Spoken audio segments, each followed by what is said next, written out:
Welcome back, students. How are you? I hope you are well at your home. Stay home, stay safe. Today we will discuss about the expenditure method. उससे पहले मैंने आपको जो दो method पढ़ाए हैं, once we must take the review regarding that two methods also. पहले कौन सा पढ़ाया था? वैल्यू एडेड मेथड, जिसे हम क्या कहते हैं? आउटपुट मेथड भी कहते हैं. ठीक है. उसमें हमने क्या किया था, जितना भी आउटपुट होता है एक कंट्री में, इकोनॉमी में, उसका हम कैलकुलेशन कर लेते हैं इन टर्म्स ऑफ मनी, और हमें पता चलता है इतनी नेशनल इनकम हमने ली है, इतनी नेशनल इनकम हुई है pertaining to a particular year. दूसरा मेथड था इनकम मेथड. उसमें हमने जितनी भी सैलरी, वेजेस और जितना भी चीजें हमने वो अर्न की है, उसका हमने कैलकुलेशन करके नेशनल इनकम को निकाला था. ठीक है बेटे. आज जो हम बात करेंगे that is regarding the expenditure method. देखो एक्सपेंडिचर क्या है, जो हम लोग, आपको पता है प्राइवेट सेक्टर, गवर्नमेंट सेक्टर, और ये सारे हम लोग क्या करते हैं? एक्सपेंडिचर करते हैं. किसके ऊपर?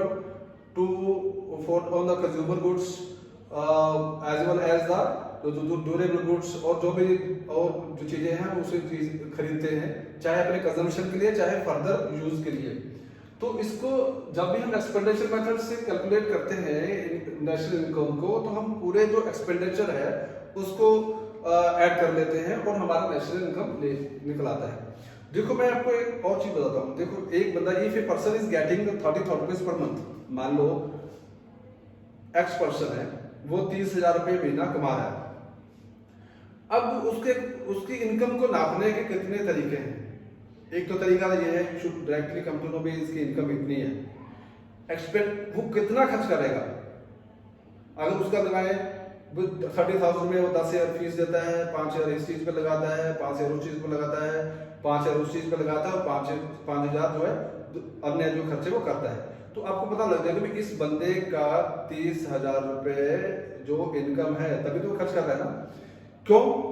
क्योंकि हम मानते हैं कि जो मनी है, we just have only two option. One is to expend the money, दूसरा है टू सेव द मनी. तीसरा ऑप्शन है ही नहीं है मनी का.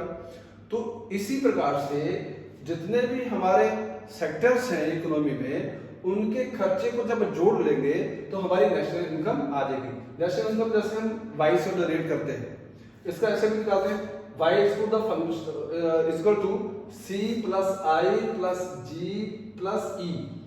यहाँ c क्या है? कंजम्पशन. ठीक है. कंजम्पशन किसका? हाउस होल्ड का, प्राइवेट जो इंस्टीट्यूशन है उसका प्राइवेट जो कंजम्पशन है. i क्या है? जो प्राइवेट इन्वेस्टमेंट है. पहला तो y के दो पार्ट हो गए ना, c और i. c क्या है? कंजम्पशन. i क्या है? इन्वेस्टमेंट. इन्वेस्टमेंट कहां से आया? सेविंग से, जो कि दो ही पार्ट है इनकम के. तीसरा जी क्या है? गवर्नमेंट का consumption plus investment. Okay. Last है ई क्या है? Rest of the world, export minus import. ठीक है, उसका जो इनकम है. तो y इज इक्वल टू अगर c plus i plus g plus e. अब इसको एक्सपेंड कर देते हैं. जब भी हम नेशनल इनकम निकालेंगे with the help of expenditure, जब हम वैल्यू एडेड मेथड से निकालेंगे, कैलकुलेट करेंगे, तभी हमारा जीडीपी एमपी आएगा. जब हम इनकम मेथड से निकालेंगे तो हमारा जीएनपी एफसी आएगा, और जब हम एक्सपेंडिचर मेथड से निकालेंगे तो भी हमारा जीडीपी एमपी आएगा. ये याद रखना. ठीक है. सबसे पहले क्या है इसमें देते हैं? Government final consumption expenditure. जो गवर्नमेंट ने एक्सपेंड किया है, जो खर्चा किया है, वो सारा, चाहे डेवलपमेंट पे हो, नॉन डेवलपमेंट पर हो, वो जो खर्चा है उसको लेंगे सबसे पहले. दूसरा है प्राइवेट कंजम्पशन एक्सपेंडिचर. जितने भी प्राइवेट फैक्ट्रीज है, फर्म्स हैं, उनके द्वारा जो खर्चा किया गया है, हाउस होल्ड है, उसके द्वारा जो खर्चा किया है. इसमें दो प्रकार के, एक तो होगा जनरल एक्सपेंसेस जो हाउस होल्ड करता है, दूसरा नॉन प्रॉफिटेबल इंस्टीट्यूशन होते हैं जैसे स्कूल और कॉलेजेस में कोई प्रॉफिट वो लेते नहीं है, लेकिन उनका जो खर्चा होता है उसको ऐड करते हैं हम लोग. ठीक है। तो पहला government final consumption expenditure, second is the private consumption expenditure, third is the gross domestic capital formation. अब ग्रोस डोमेस्टिक कैपिटल फॉर्मेशन के दो पार्ट है, एक तो gross domestic fixed capital formation है, दूसरा है इन्वेंटरी इन्वेस्टमेंट या चेंज स्टॉक भी इसे कहते हैं। तो ग्रोस डोमेस्टिक जो हमारे बाउंड्री टेरिटरी के अंदर जो जितना भी हमारे कंजम्पशन किया, कैपिटल फॉर्मेशन जितना भी हमने बनाया है, यानी कि जितना भी हमारा खर्चा हुआ है फर्म्स लगाने पे या जो और चीजें बनाने पे, वो सारी चीजें।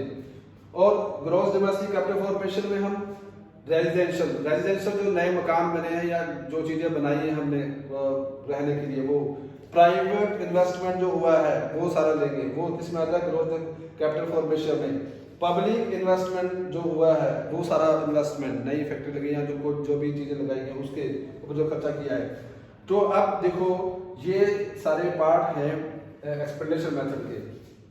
आपने क्या करना है, ब्रॉडली पहले ये देखना है भी गवर्नमेंट फाइनल कंजम्पशन एक्सपेंडिचर हो गया, प्राइवेट कंजम्पशन एक्सपेंडिचर हो गया और ग्रोस डोमेस्टिक कैपिटल फॉर्मेशन हो गया। अगर ये तीनों दे रखे हैं तो आपको दूसरी चीजों की छेड़ने की जरूरत नहीं है। लेकिन अगर ये चीज नहीं दे रखी है तो यहाँ क्वेश्चन में जर्नल एक्सपेंसेस और नॉन प्रॉफिटेबल इंस्टीट्यूशन पर जो दे रखा होगा वो एक्सपेंडिचर आपने ऐड कर लेना है और ये निकल आएगा। इसी प्रकार से मान लीजिए ग्रोस डोमेस्टिक कैपिटल फॉर्मेशन नहीं दे रखा है लेकिन इन्वेंट्री दे रखा है, चेंज स्टॉक दे रखा है, gross domestic fixed capital formation है, इनको ऐड कर लेंगे तो ग्रोस डोमेस्टिक कैपिटल फॉर्मेशन आ जाएगा। या फिर वो नहीं दे रखा है तो नीचे रेजिडेंशियल या प्राइवेट इन्वेस्टमेंट है या पब्लिक इन्वेस्टमेंट है, इसको ऐड कर लेंगे तो अब आपका gross domestic fixed capital formation आ जाएगा और साथ में इन्वेंट्री या चेंज स्टॉक जो भी है आप उसको ऐड कर देंगे तो ग्रोस डोमेस्टिक कैपिटल फॉर्मेशन आ जाएगा। ये इसका मेथड है कैलकुलेट करने का, बड़ा ही इजी है। जब आप निकालेंगे तो आपको पता लगेगा भी हाँ इट्स वेरी इजी। इस फॉर्मूले को आगे रख लो और ये सारे क्वेश्चन निकालो, ठीक है। And also give me the feedback. एक क्वेश्चन मैं आपको निकाल के देता हूँ अभी फटाक से, स्टूडेंट्स फटाक से एक क्वेश्चन निकाल लेते हैं एक्सपेंडिचर मेथड से, ऐसे इनकम का। तो first they have taken purchases bye the resident from domestic market 15,000, direct purchases by non-residents from domestic market 7,000, government final consumption expenditure that is 2,000, net export 1,000, gross domestic capital formation 12,000, depreciation 500 और net factor income from abroad that is 100। अब देखो बेटे सबसे पहले क्या लेंगे आप इसमें, government final consumption expenditure that is 2,000। उसके बाद देखो मोटा क्या लेंगे, मोटा मोटा gross domestic capital formation that is 12,000,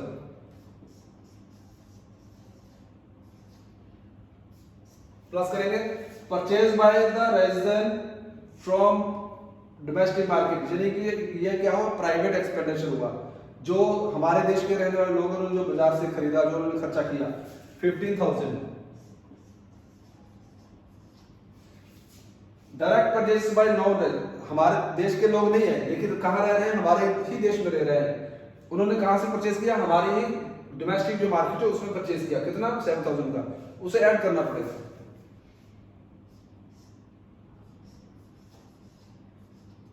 ठीक है। अब उसके बाद क्या हो रहेगा आपका डेप्रिसिएशन, पहले इसको ऐड कर लो,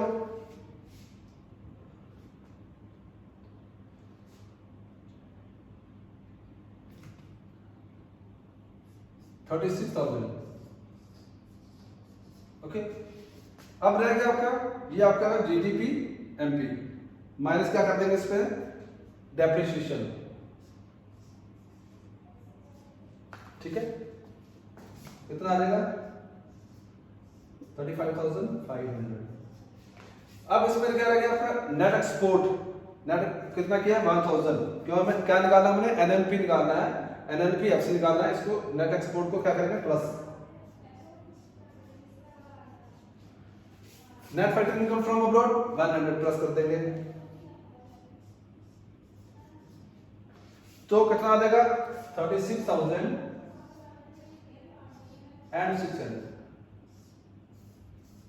ये आंसर आ जाएगा। क्या आंसर आ जाएगा 36,600। ऐसे ही बच्चे जितने भी क्वेश्चन है आपके एक्सपेंडिचर मेथड के, चाहे वैल्यू एडेड मेथड हो, चाहे आपके इनकम मेथड के हो, आप आराम से बैठे घर पे, लॉकडाउन चल रहा है आपको पता है, आराम से बैठे और निकालें। अगर in case there will be any problem, personally you should call me, I shall assist to you, I shall help to you, ठीक है। और कोई भी ऐसी प्रॉब्लम हो तो मुझे मस्ट शेयर टू मी। और मुझे थोड़े से क्वेश्चन जो है आपके लगभग हर एक से वैल्यू एडेड मेथड के 10-15 क्वेश्चन करके दिखाइए, 10-15 इनकम मेथड से करके दिखाइए और 10-15 जो एक्सपेंडिचर मेथड से करके दिखाइए। Then we will start the next lesson, जो मनी एंड बैंकिंग है वो हम स्टार्ट करेंगे। We will start from Monday onward, ठीक है। फर्स्ट क्या करूंगा, first I will send him the notes भेजूंगा, आप नोट्स लिखो। नोट्स लिखने के बाद notify to me sir we have completed the notes, we have completed the written work, then I shall send you the videos, ठीक है। Okay, bye bye.